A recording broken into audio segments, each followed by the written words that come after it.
ԿՊ-ում բոլորը հավատացյալներ են, պատվիրանները չեն խախտում, ճիշտ եմ հասկանում, պարոն Ալեքս։ Բացարձակ մեծամասնությունը հավատացյալներ են։ Բացարձակ մեծամասնությունը հավատացյալներ են,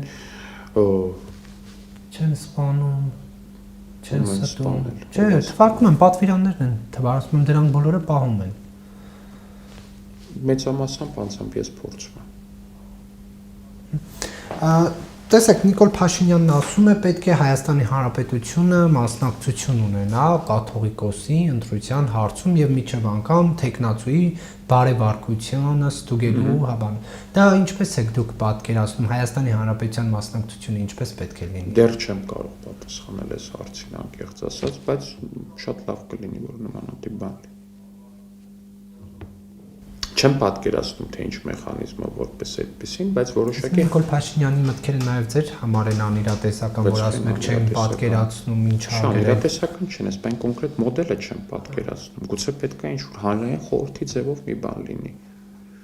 Չգիտեմ, գուցե ազգային ժողովի ձևաչափով,